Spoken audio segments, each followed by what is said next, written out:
Did you know that Africa is home to more pyramids than Egypt? That's right, Sudan boasts a greater number of these ancient structures. But that's just the tip of the iceberg when it comes to the rich and often overlooked history of the African continent.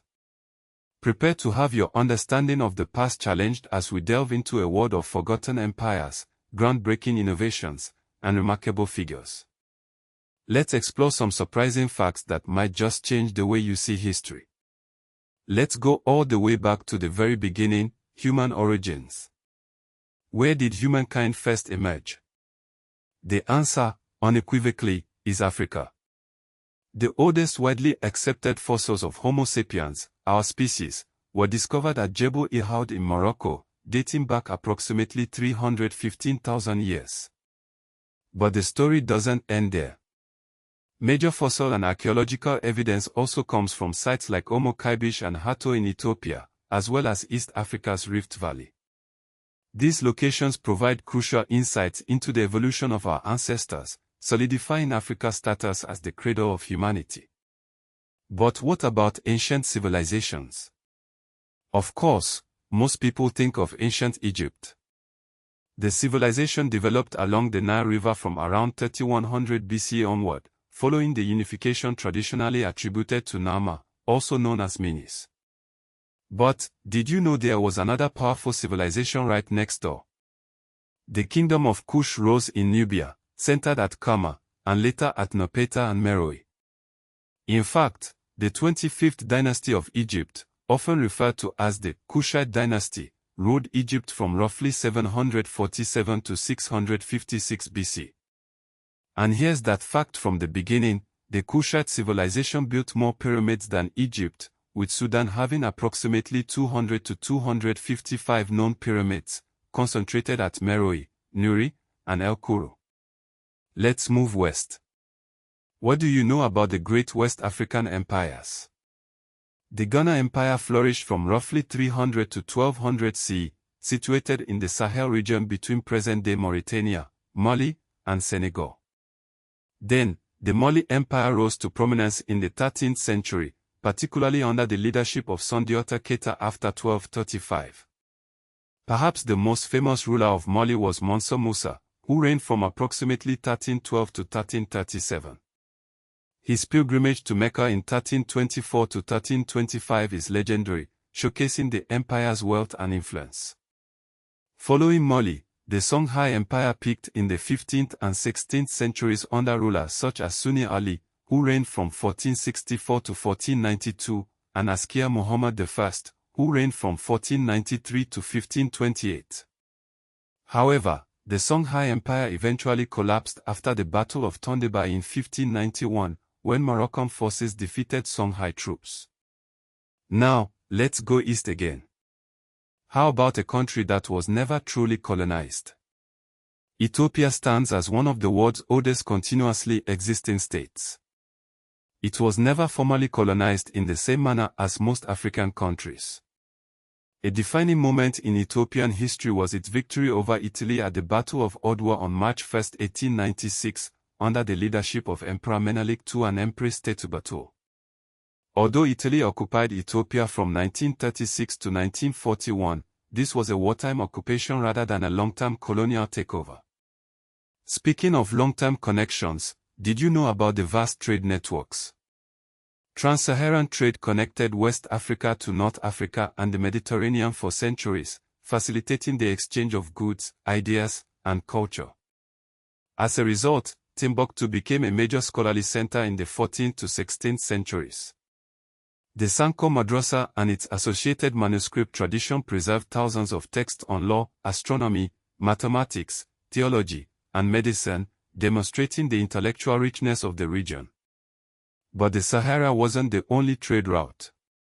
The Swahili city-states flourished from about the 10th century onward along the East African coast, including cities like Kilwa, Mombasa, Malindi, and Zanzibar. These cities were deeply connected to trade with Arabia, Persia, India, and later Europe, fostering a vibrant multicultural environment.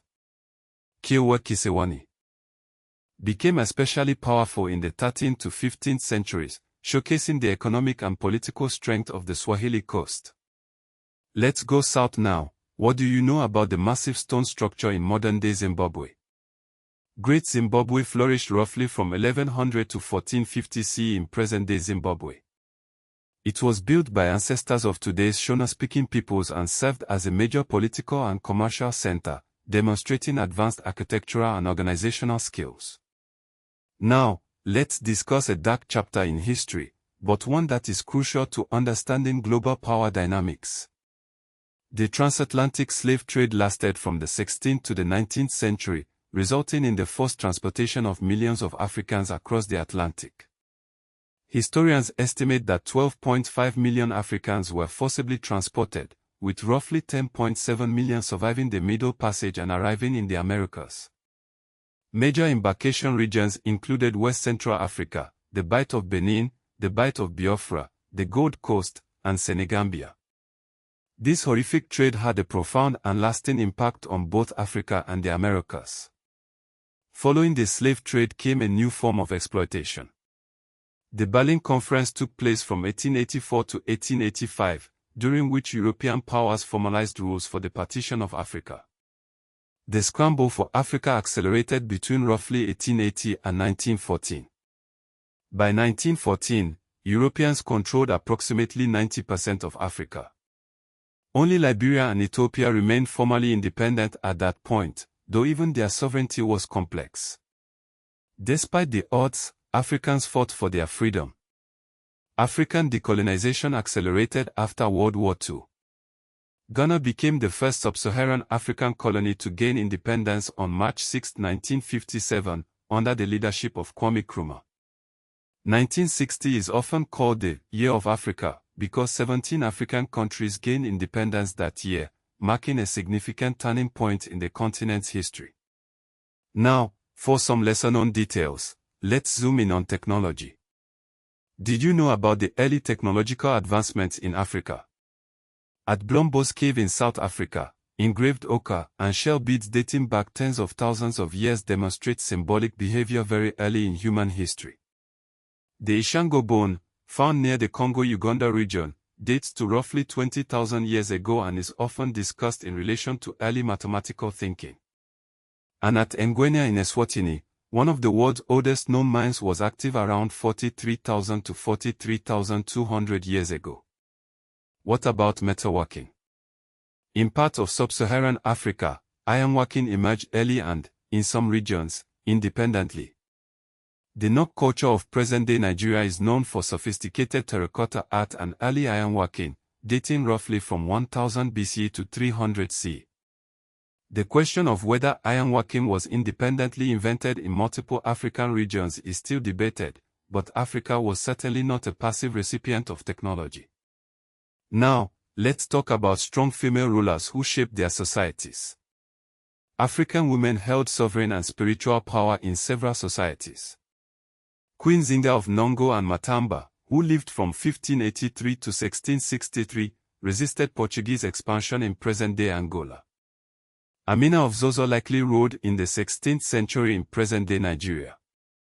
Ya Asantewa led the War of the Golden Stool in 1900 against the British in the Ashanti region.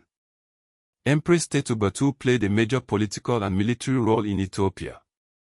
And in ancient Nubia, women rulers known as Kandaks sometimes held significant power. Beyond its borders, Africa played a central role in the wider world economy. The Kingdom of Aksum in present-day Ethiopia and Eritrea was a major trading power from the 1st to 7th century CE. Aksum minted its own coins, used Guizi writing, and controlled Red Sea trade routes linking Africa, Arabia, and the Roman world. And contrary to popular belief, African history includes major urbanism. Large urban centers existed well before colonialism. Genjino in Mali was occupied from around 250 BC onward. Great Zimbabwe. Timbuktu, Kano, Ife, Benin City, and Kilwa were all thriving urban centers. Benin City was described by Portuguese observers in the late 15th century as highly organized and massive in scale. Benin also was home to incredible artistic achievement. The Kingdom of Benin created the famous Benin bronzes, mostly from the 13th century onward. In 1897, British forces carried out the Benin expedition, looting thousands of artworks and burning much of the city. So, as we wrap up this journey through African history, let's reflect on its historical significance and impact. Because modern humans evolved in Africa, African prehistory is not a regional topic but the starting point of the human story.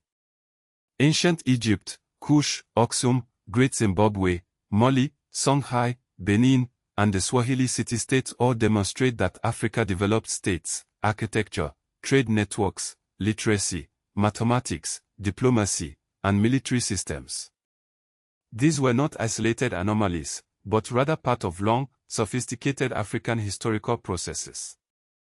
Africa has always been a bridge, linking the Mediterranean, the Indian Ocean, the Middle East, Europe, and the Americas. African merchants, scholars, rulers, and port cities were active participants in global trade long before modern globalization. Enslavement and colonization transformed the modern world. The transatlantic slave trade helped build plantation economies in the Americas and generated immense wealth in Europe. Colonial extraction reshaped African borders, economies, and societies with lasting consequences. Africa's story is a testament to the resilience, innovation, and cultural richness of its people. It's a story that deserves to be told, studied, and celebrated. So, what did you think was the most surprising fact from this video?